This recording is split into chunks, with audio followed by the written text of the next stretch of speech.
Hello everyone, welcome to this presentation. My name is Matt and I'll be leading the presentation today.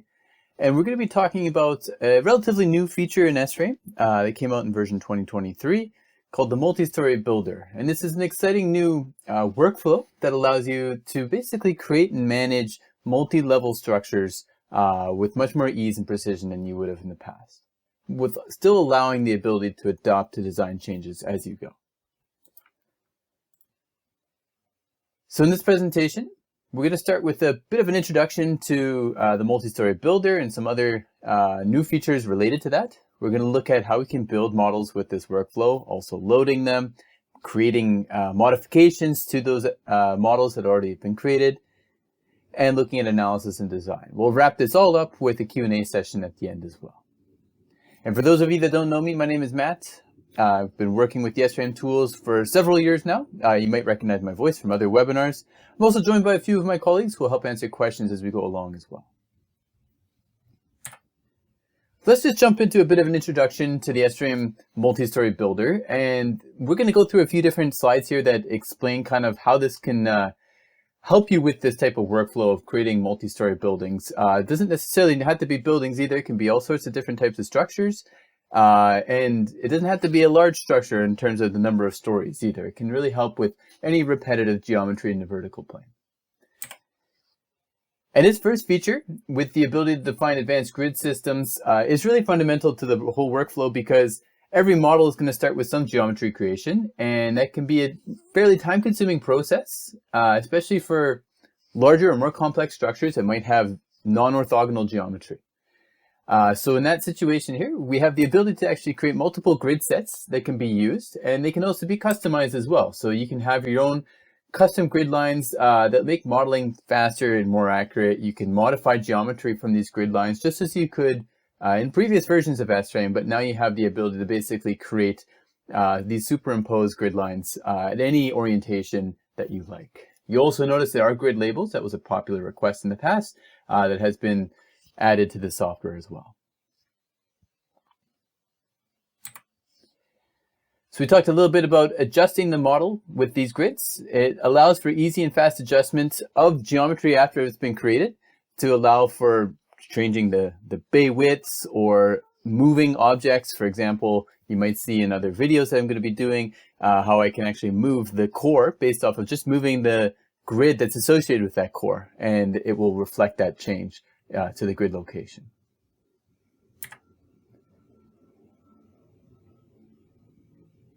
As for the Multistory Builder and the multi-view interface, which is accompanying this, it allows essentially for a way to create very quickly models of multi-story structures.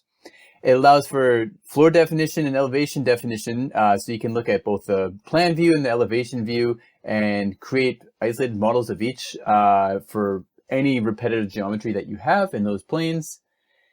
And the multi-view interface is great at looking at side-by-side displays of your model that might have different views or even different information. It could be just different tools from within the same window that you're looking at, or perhaps you're looking at results on one side and inputs on the other side, and it helps kind of organize that display much better.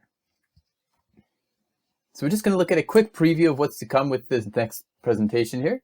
Looking at the Multistory Builder, where we can create our new grids and then define our floor definitions as well. And this is basically a vertical stack of floors in this case, where we can specify the relationship of each floor to one another. So we can have master floors and floors that look at those master floors for directions, and use that information to create geometry like walls. In this case here, we're looking at a core wall with opening and link beams. We also have the ability to draw in our columns, in this case here, concrete columns, very quickly with this grid layout and the multi-view interface. And we're also drawing in some slabs with some different offsets, as you can see. This is all facilitated through the Multistory Builder.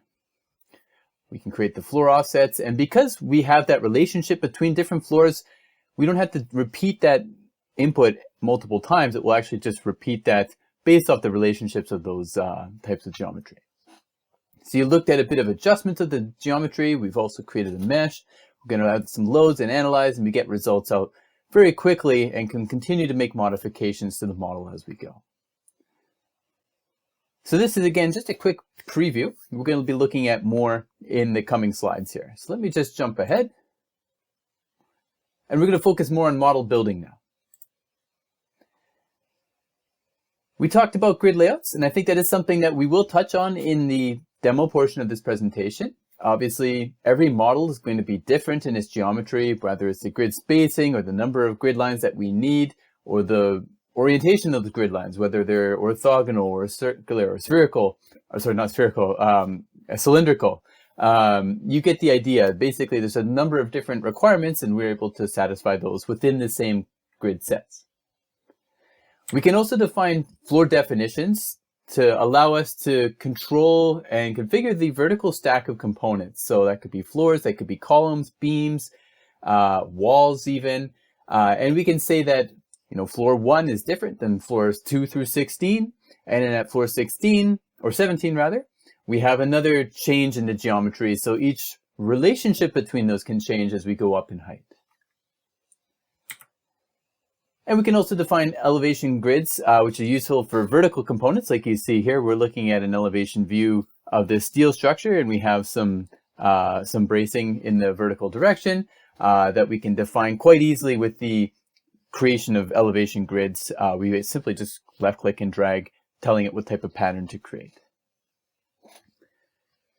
And the nice part, at least as an existing S-frame user myself, that I've found about this whole workflow is that it's all using familiar tools. There is a different workflow involved, but it's all familiar in the sense that I don't need to relearn how to use the member tool or the panel tool or anything like that.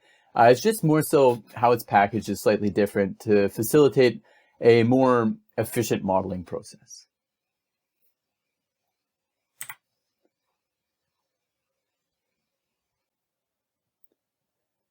So I'm going to jump into S-frame now, and I have a relatively blank model. I say relatively because I have to find a few properties within this model, but I'm going to use this to create a steel structure, multi-story steel structure. And so far in the model, all I have is a few section properties, which I'll assign to my model. And if I go to the grids drop-down list, or maybe I'll click on the edit grids dialog and drag this over here, we can see that we actually have some grid definitions. So under the base grids tree here, I actually have two different grids. I have the building base grid, where I set up basically a rectangular grid with slightly different spacing in the X and Y axis. You can see 7.5 meters in the X, 5 in the Y direction. And I also have a smaller grid called staircase, which is basically just a smaller grid, rectangular grid again, with just some layouts to indicate where those elements may be located in my staircase. And you'll notice with each one of these, here I've got the option to define origins and orientation, so I can actually set this at an angle or an offset from the origin, which I have done for this particular staircase grid. For the building grid, I haven't set those up yet, and I can if necessary, but it may not be required. I also have this grid increment set up, which allows me to modify the grids if I would like to. I'm not going to go too much into that right now because modifications of these geometries are going to be talked about later. But let's go ahead and start setting up this model. You'll notice here I've got this building base grid showing up, and we're just seeing the one right now. We can see the building base grid with the labels for each one of those grid lines. I can actually select this base grid's parent folder, and it will also include any other grids under that same parent base grid there. So I can see I have my staircase and my base grid superimposed on top of one another, and I can even display dimensions. Now, moving away from the grids, we're going to start by setting up some floor definitions. I'm going to use the floor plan tool. You may have seen this in the past in S-frame, located a little further down the geometry list, but now it's located up near the top, and I can right click on this tool.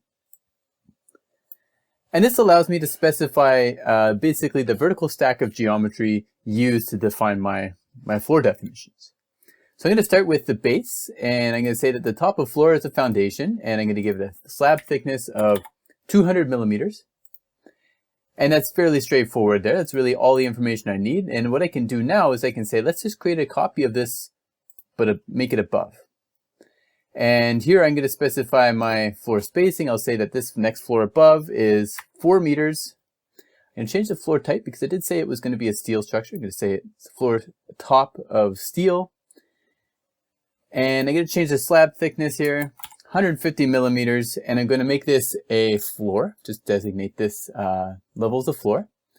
And I'm going to do something a little bit different with this one. I'm going to call this 2M. And that will be just useful for denoting that this is the master floor for the stack of floors above it. So I can click copy above. It's going to retain that same information here, but what I'm going to do is I'm going to keep the same floor spacing. You'll notice that floor spacing of 4 meters has been added, so now this level is at 8 meters in elevation.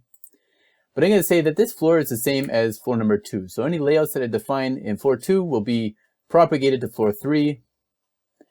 And again, if I go copy above to floor number 4, I'm going to create one fifth and final floor, which I'll just call this floor 5. But I'm going to make this one a little bit different. Rather than having it copy floor number 2 for its geometry, I'm going to say that this is the same as floor 0. There is no floor 0, so this just basically says that it's doing its own thing. It's not copying any of the floor.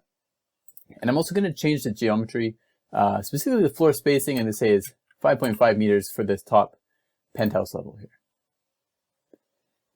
So we've gone and defined this vertical stack of geometry representing the floors. Floors 3 and 4 are looking at floor 2 for directions, and floor 5 is essentially independent of the other floors. And I'm going to start by just drawing in the geometry on floor number 2. So I click on this floor and click generate 2D view, and it's going to generate a 2D view that will be used to lay out the geometry for this components. And just to help me set this up here, I'm just going to go to zoom to visual extents for this grid. And let me start by, in this window here, I'm going to say, let's just look at our building base grid for now. And I'm going to draw in some grid lines, or with my grid lines, I'm going to draw in some columns. And to do this, I'm going to use the member definition tool. And under the member definition tool, I can change the member type that's being used. So you can see here that I have this option for columns. And since I'm in the floor plan view, it will use that floor spacing to dictate the length of those columns. I can specify the section property that's being used. I can use section number 1 for these columns, steel material, and basically just left click and drag my mouse around the locations where I want my columns to be located. So I'm going to start by just left clicking and dragging here. And let me just toggle on the display of my joints so I can see those a little bit more clearly. I'll do the same thing over here as well. And you'll see on the left-hand side of the screen, I'm getting a 3D view of what's currently in there. So I have a bunch of essentially sticks pointing up. Those represent my columns, and these IDs are representative of the floor ID.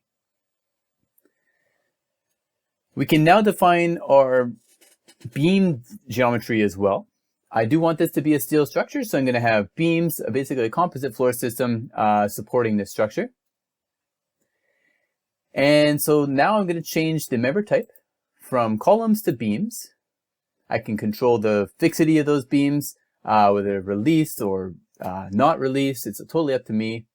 I can also say what section I'm going to be using, and even define essentially whether these are physical members, continuous or non-continuous. That's up to me as well. So I'm just going to say, let's go ahead and define these basically by just left clicking and dragging our mouse around the components that we want to connect. These joints or these grid lines here, you can see we've connected with columns.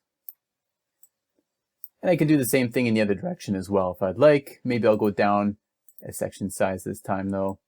And I'll say, let's just go with this size. And you can see here that it's much easier to draw in the plan view than it is in the 3D view, because I can very easily control the different elements that are being connected. So we're starting to get to something that looks like what I intended my structure to look like.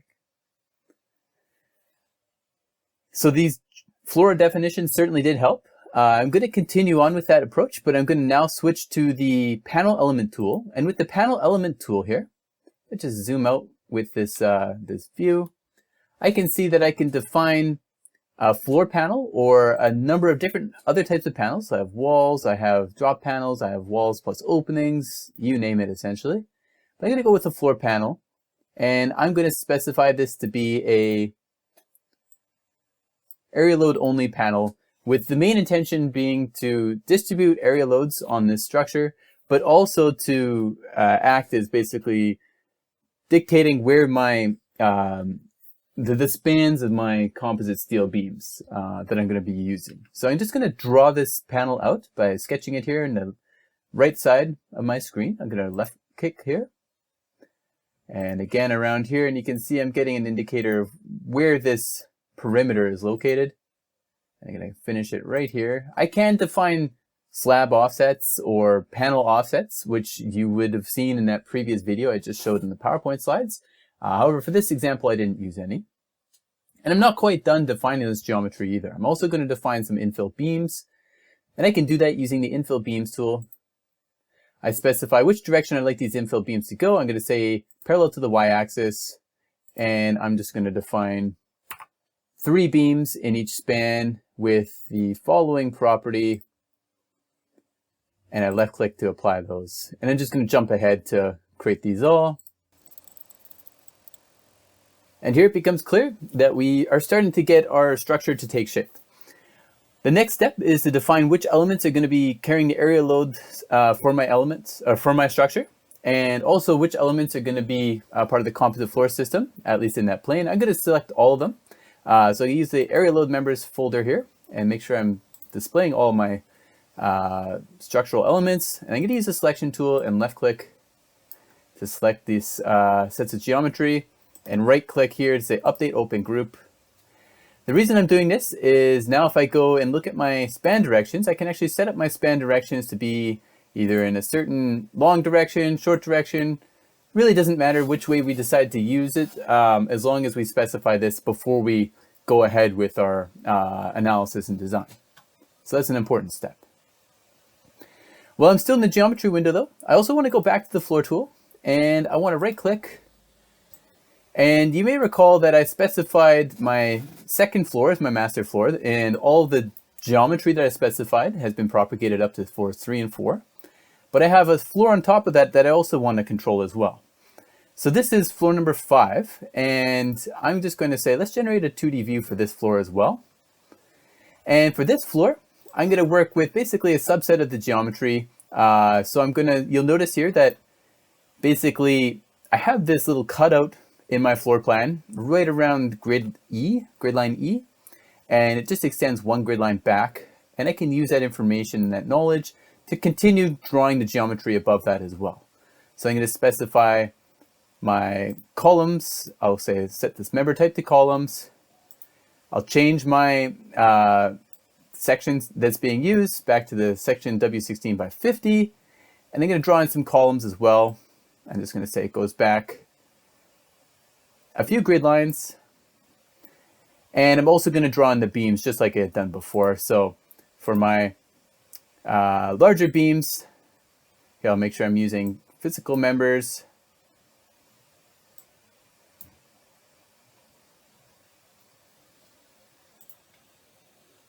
And I mistakenly set the member type tool. I want the member definition tool. So going back to this, my beams, and I've got the section size already configured, so let me just draw those in as I had shown before. Because this is a different set of geometry here, I'm repeating this in a separate workflow. And there are multiple ways to accomplish this task. This is just the way I've chosen to do it. So you may decide that a certain workflow might work better for you. So I'm going to define the area load panel once again.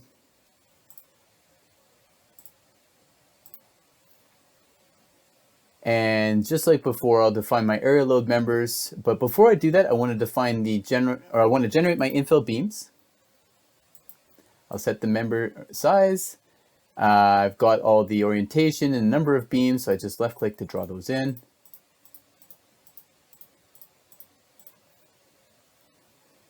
And now I can add those to my area load member folder. So let me just add those as well. Say update the open group with that selection,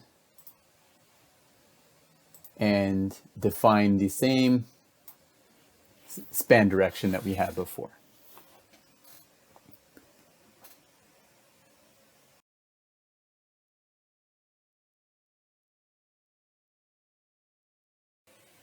Another note is that if we're working with this multi-view interface and we have all these different windows, we can always expand a certain window by clicking on this maximize button. And here I can see my original display. Of course, I can go back to the window display or window drop-down list, and I can see the other open windows that I can always refer back to. I can tile them, I can arrange them how I like. And if I wanted to create a new view, I can go to the view menu and click new view to create one there. However, I'm going to turn my attention to away from the horizontal planes that we've been working on for repeated floor geometry and actually look at the vertical planes. And this is done using the elevation tool. And with the elevation tool selected, you'll notice that we can select from different grid systems or grids. In this case here, I'm going to go with my building base grid, and you'll recall that we have all these grid lines that are labeled. So I have A, B, C, D, E, F, G in the y-axis, and then 1 through 6 in the x-axis. And let's just use an example where we want to work on the XZ plane, aligning with the grid line A. So what I would do is I'd select the grid that grid line belongs to, and then go to the frame drop-down list and select which grid line I'm interested in. So I'll look at elevation A, and let me just move this over so I can see the whole screen, the whole model. You'll notice here right on the right side that we actually see a little graphic of our elevation view that's showing us basically what's happening at grid line A. And in this scenario here, I want to add a few grid lines to this view. So what I'm going to do is I'm going to use this elevation view, which is showing me all the floor IDs and the actual elevations of each one of those floors. And I'm going to use the member definition tool. Just like in the plan view, where I could actually select the option to define beams or columns, here I have some additional controls for elevation view using 2D patterns. So here I can specify the 2D patterns that I'd like to use to insert within these grid planes, or grid lines rather. And I'm going to select here, just from this drop-down list, the inverted V-brace. And I'll specify an eccentricity ratio. I'll say 10% of this length is the eccentricity. I'm also going to enter my desired member type, which is going to be a tension-only member. And I'm going to choose the section properties as well. And then from here, it's just as simple as left-clicking and dragging to drop these in to the baylines that I would like to have them in. So you can see here, we've drawn those in the elevation view. And obviously this 3D isometric view is reflecting that modification. I can do the same thing for other views as well. If I just switch back to the elevation tool, I can say, let's look at elevation G now. So I'm going to select that grid. I have this grid displayed. And let me go back, and I have retained all that same information I entered for the previous input. So my sections, my 2D patterns, and so on. And I can drop these in however I like and continue working with this. So let's just say now for my other direction planes, here I'm looking at grid line 6 is my next one that I want to look at. So here I'll look at building base grid, and I'll find elevation grid number 6.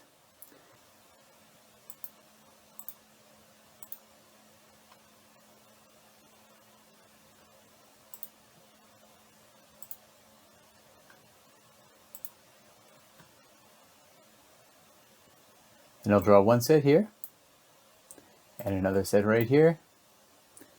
And I'll repeat that one more time. In this case here, I'll look at grid line 2. And go through that same exercise and essentially just drop these in wherever they're required. In this case here, just got to reconfigure my input.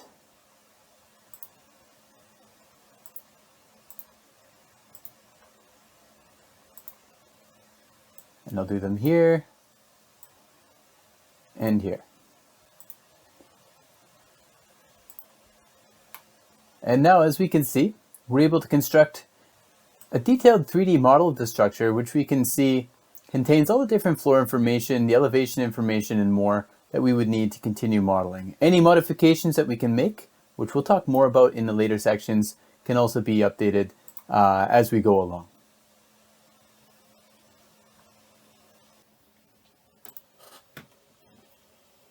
Let's jump back into the slides now. And we're going to next talk about applying loads to our structure. And this can be done in a number of ways depending on the type of structure we have. We're going to go through a few new capabilities that you may not be aware of. So looking at applying loads here, first of all, the loads can be applied on a story-by-story basis, much like the geometry that we did. So if we have repetitive loads, those can be defined just once and then repeated upwards. Obviously, they can be applied on a joint or panel basis as well outside of the realm of multi-story builder, but this can certainly help with repeated loads at different heights in your structure. We also have the ability to automatically generate load cases or combinations. That's been in SRAM for a while, as well as seismic load generators, and more recently, wind load generators. In this case here, I'm showing a screenshot on the left of our wind load generator for the ASCE 7-2022 code for enclosed structures rather. Now let's look at this a little bit closer with that example we were working on earlier. In this model, you may recall that I've got a number of different floors, as we can see, and we've got this penthouse on top. So let's just look at this a little bit closer and apply some loads, assuming that this is an office structure. I'm going to go to the loads window here. And within this, I've already created a couple different load cases. I have my self-weight load case, my dead, and my live load cases. Self-weight is already taken care of just by defining our self-weight factor. But let me start with dead load cases. And with this, I can define my loads in a number of different ways. I'm going to assume here that I have different loads on my roof than I do on my office floors. And so what I can do actually is I can break up this fourth story here, which is currently partially occupied by what we will consider roof and partially enclosed. So we might want to actually consider that a little bit differently now that we've generated the geometry. So I can go into the floor plan tool. So I'll go back to the geometry window and do that. If I go to the floor plan tool here, and before I go any further here, let me just make this 4M, or I can call it really whatever I want, just something that is important to me to distinguish it from the other floors. And I'm going to set the same floor ID as floor 0, so it no longer has that reference to floor number 2.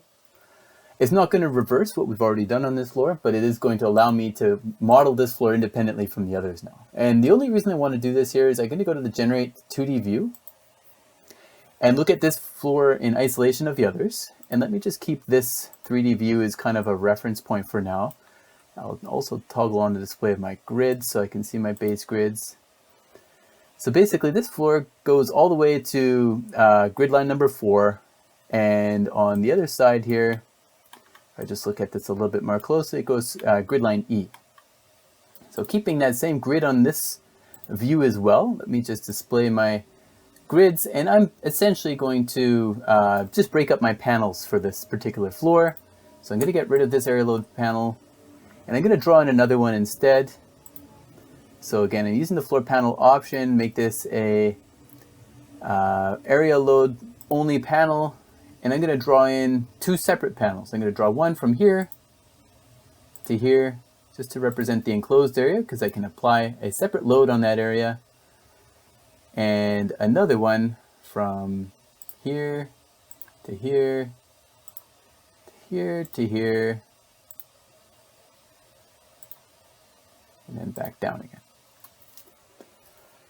So again, we've got a few different areas here that are being represented, and the sole reason for that is I want to be able to distinguish the floors loading on each. Part of it is inside, part of it is exposed to the outside, so it's going to be considered a roof load.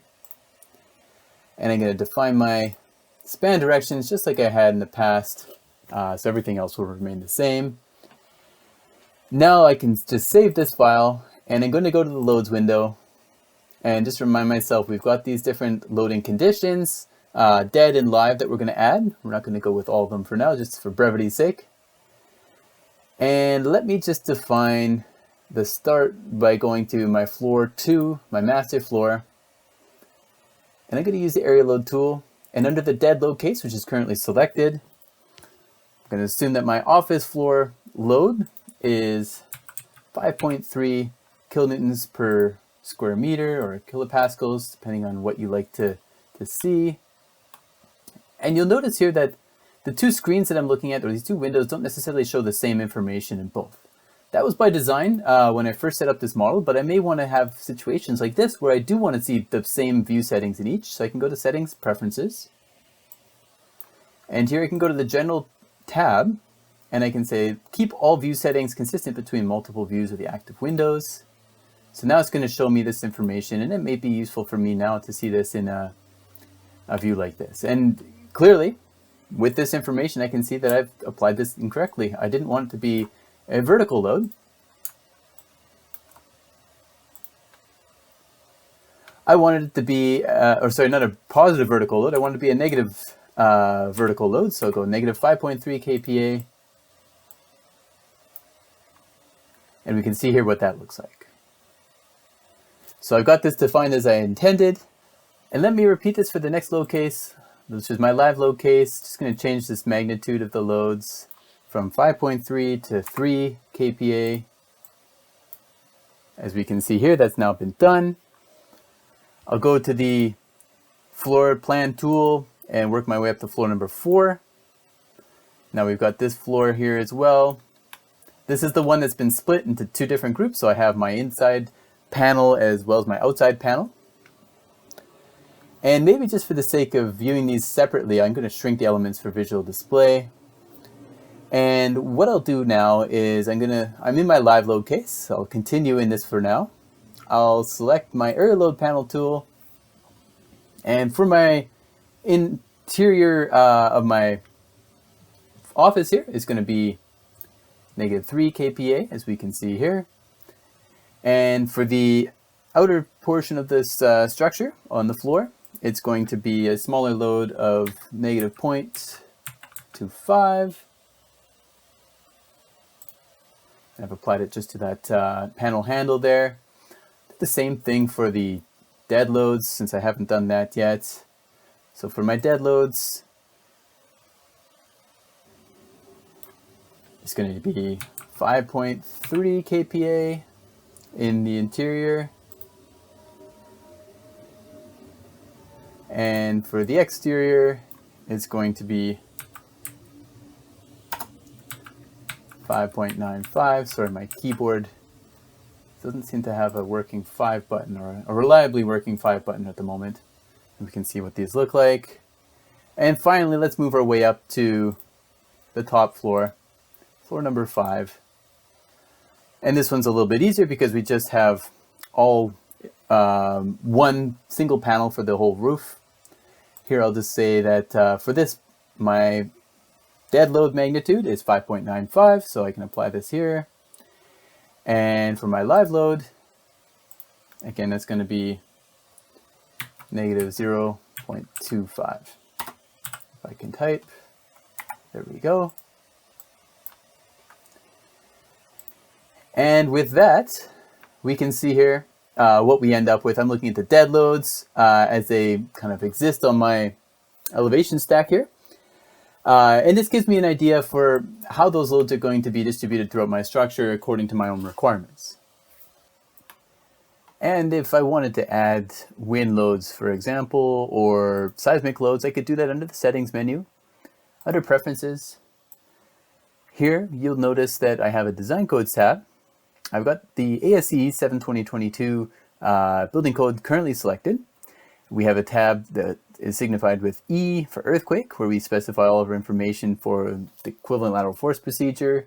We can also upload or implement response spectrum curves as well. We have training on that if you're curious. And if I click on the next tab over, we have the W tab for wind, where we specify our wind coefficients, so wind speed, exposure type, and other related factors. And once all this information is entered, we can click the OK button, go to the Edit menu, and generate a closed structural wind loads, either as lateral loads, torsional plus lateral loads, or all of those. We specify a base name and we're good to go. So if you're interested in wind loading as well, or seismic loading, please check that out. So moving away from the loading of our structure to another topic related to the multi-story builder, and one that I think adds a lot of value to this whole workflow. Is not only is it important that we can create these models quickly, but being able to manage those along the design process is really fundamental to the whole approach. And that's something that was kind of done with, that was the intention of this whole workflow really, was to keep that in mind. So you can actually manage the model without having to worry about, okay, which joints are connected to which, are my floor heights all going to be retained, those sorts of things. And it's meant to be able to adapt to the ever-present reality that changes do occur along the design process, and you as the engineer need to be responsible for those. There's also a lot of, I would say, benefits to keeping track of your model using some of these existing tools in SRAM that are facilitated through this new multi-story builder workflow, like being able to isolate all of your stories or your elevation views, so you can actually extract just that component of your structure, or isolate just a specific frame, for example, that you might need to investigate in more detail. So I'm going to jump back into SRAM, but I'm going to be using a different model now. This is a model that if you've seen some of our recent YouTube videos, you may be familiar with. We constructed this model in a kind of step-by-step process on YouTube. And this is a multi-story tower structure. You can see here that we've actually got a concrete tower with a composite steel podium structure underneath. And there's some bracing on the podium as well. And you'll notice right away here that I've got a number of different floors on this model. So a number of different folders rather, and they actually separate our stories into different groups. So here I can see, for example, story number 3 or story number 10. I can see floor 6, which is the master floor for my tower. And you'll notice here that it's got offsets that represent the sun deck for our structure. And as we go lower down, we have floor number 2 is the master for the podium portion of our structure. And the same thing exists for our frame. So if I want to look at an elevation view, I can see that here in different directions as well. So it can be very useful to really compartmentalize our structure for the reasoning that we might want to focus in on a specific frame, and maybe apply a specific property to that, or maybe we're just using it for post-processing. We want to see what's happening in a specific component of our model. And this can all be done quite easily. If I just go back to my structure here, the master list, if I'm looking at the elevation tool, for example, just like pretty much every other tool in SRAM, we have this generate folders option. And this will generate basically a folder stack of all the information that we've selected here. For example, in the grid set that we've selected, we can export or generate rather a folder tree with all the categorized components of our model in this folder tree here. We can do the same thing as well for floor definitions, which may be useful again if we wanted to separate those floors out for our own use down the line. It can be pretty easy to just jump into a folder and look at a moment diagram for all the beams on that folder, for example. Now there is more to it, model management than just having our model actually grouped in nice little folders like that. That's obviously important, but we can go a little further as well. So if we wanted to, for example, say that, okay, well, let me just view my base, and I'm going to look at my core wall base, or sorry, not my core wall base, my my podium base grid here. I can see that grid. And if I zoom in on that grid here, and maybe what I'll do is I'll display my dimensions. I can get an idea for what we're working with. So there's 10 meter spacing on this composite steel podium. And I can also go into the grids dialog here, and I can see this grid definition tool with my grid selected. I've got this grid increment set at 0.1 meters in X and Y. And this is an important distinction to make. We'll also notice here that we've locked the joints to our grids, but we haven't locked the grids. So what this means basically is that we've locked all the joints that fall within or on one of these grid lines, we've locked them to that grid. But the joints themselves, or the grids themselves, can actually be manipulated graphically. So I can click OK here. And I can go in and let's just say I'm looking at grid line G. I can left click and I can drag that. And unfortunately the dialog that is associated with this is on my other monitor, so I can't show you that, but I can drag this and it's going to show me the actual coordinates on the other monitor, so please take my word for it. And if I just left click and drag, it's going to drag basically a plane of those objects. And it's going to drag it and move it into its new position. And so that whole set of frames has been moved to the new position. I can reposition it if I like to wherever it needs to be. I'll just say y equals 40. And if I wanted to be a little bit more heavy-handed with my moving, I could say, okay, rather than just moving a plane, why don't I move a volume? So I'm going to hold down the Shift key on my keyboard. And with holding down Shift, I left-click G again, this grid line, and I drag. It's going to basically take that whole set of geometry past that grid line G and move that as well. So it can be a useful way to modify our geometry. Of course, we can always go to the undo menu item here and go back to whatever we had before. Another handy feature of this is I can actually go into, for example, a top-down view, and I can modify the location of my grid as well. So let me just change from the podium base grid to my core wall grid that I can see is basically dictating the location of my my walls. And I'm going to turn off the rendering for this, so we can see where that is.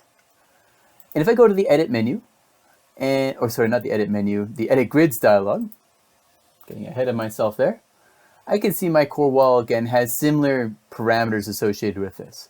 So obviously I could go and I could drag these grid lines and move things with it. I also have the option to extend the grid scope. So rather than just basically dragging the components of this particular grid within the extents of that grid, I could say any grid line or any joint that falls along that grid line will also be dragged along with that as well, which might be useful if we wanted to change the spacing of other objects relative to the new location of our wall, for example. So in this example here, it might just be as simple as me saying, well, you know what, let's just try defining a new X offset for a wall. So I'm going to go with, rather than 15 meters, I'll say I got to move it 2 meters over. I'll click 17 meters and click OK. And you'll notice that changed. And it's moved that whole wall for me without me having to redefine all the joints in that stack. So it can be a useful way of doing that. We can do that to other objects as well.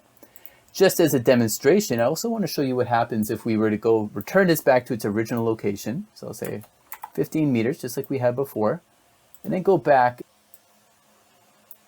And I'm going to toggle on the display of this extend grid scope option here. Now click OK. And with this option selected, it's going to basically look at the grid line that I'm going to move and treat that as an infinitely long grid line, and any joints that fall along that line are also going to be moved with it, rather than just along that finite line length. So here, if I just select line 1 and I left click and drag it, you'll notice that this beam system is also moving with it. So it may not always be what you want, but it's good to have both options just in case. We encourage you to use that when you see fit, but keep in mind the difference because they may not necessarily always yield your desired results. And one last thing I want to mention is that the floor definitions are by no means set in stone after they've been created as well. For example, maybe an unrealistic scenario, but I could say that this floor number 24, just for visual effect, changes height partway through the design process. And rather than having a floor spacing of 4 meters, I have now gone up to 10 meters. Again, this is a purely unrealistic example, but just meant for illustration. I can click OK. And I can click away from this field here, and we can see that change has taken effect, and I can always go back to floor number 4 here. I could even say, you know what, I actually just want to make sure that this floor level is at 100 meters, and it will calculate the floor spacing based off of that as well. So you can kind of back calculate for whatever you need it to be.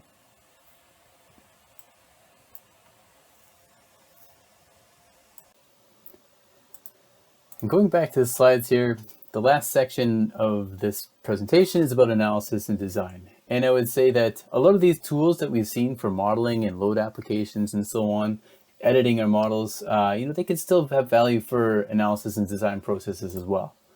But the important thing to keep in mind is that with this type of analysis or modeling, which is much faster and easier to manage than before, we still have access to all the existing S-frame analysis solver capabilities and the integrated steel concrete design that we're used to receiving with class-leading engineering design reports.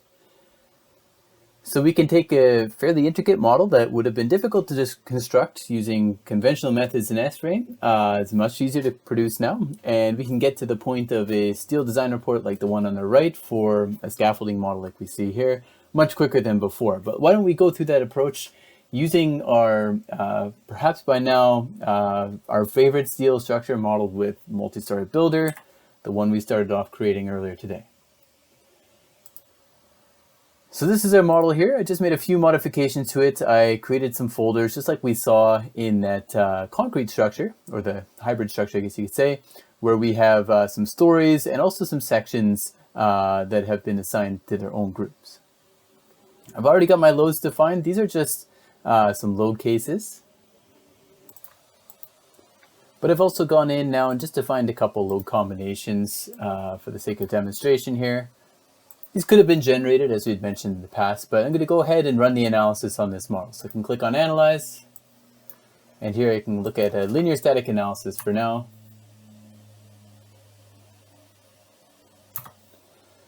We're getting a clean solution. Just note that I'm running a linear analysis and I had tension-only members for my trusses, so just keep that in mind.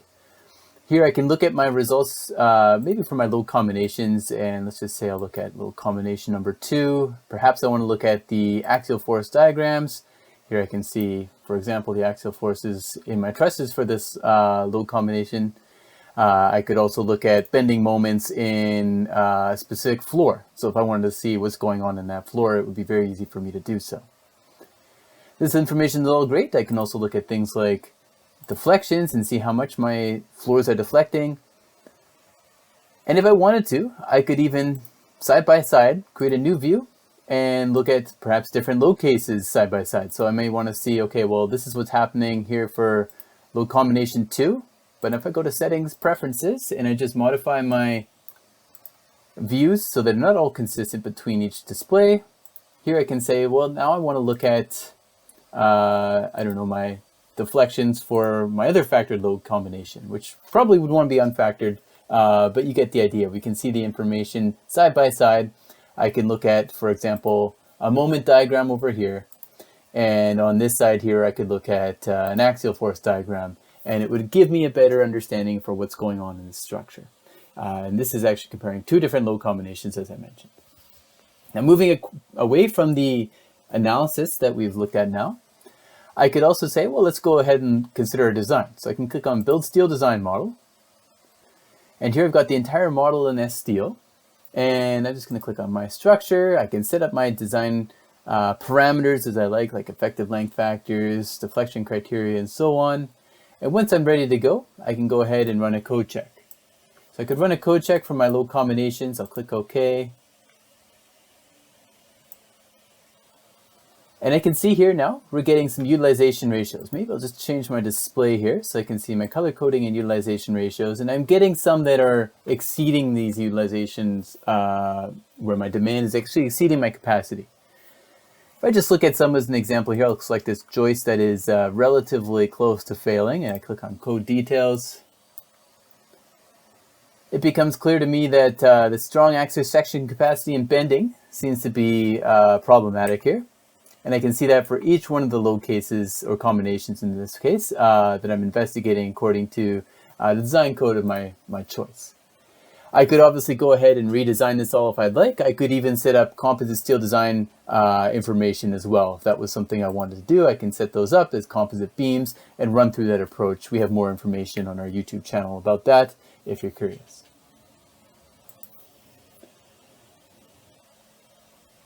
So that brings us to the end of this presentation. Just to wrap things up here, I did want to just reiterate here that if you have a structure that is comprised of multiple levels that might have some repetition in it, doesn't have to be 100% repetitive, the Multistory Builder can certainly help you get to the endpoint of that model much faster than you may have done in the previous. It's also really useful at managing your model when it comes to changing conditions on site or with the design team, you oftentimes have to react with little notice to design changes. And being able to update the model and then run the analysis and design in a timely fashion is certainly paramount. And of course, having the analysis and design functionality that you've already come to trust obviously will make it more and more appealing to existing users of these tools to consider in their design processes. So at this point, I'd like to open up the floor to you guys to see if you have any questions. I'm going to mute my line while I read these questions, but feel free to type them in, and we'll do our best to respond to as many as we can live, and whatever we can't get to, we'll respond to in the coming days via email.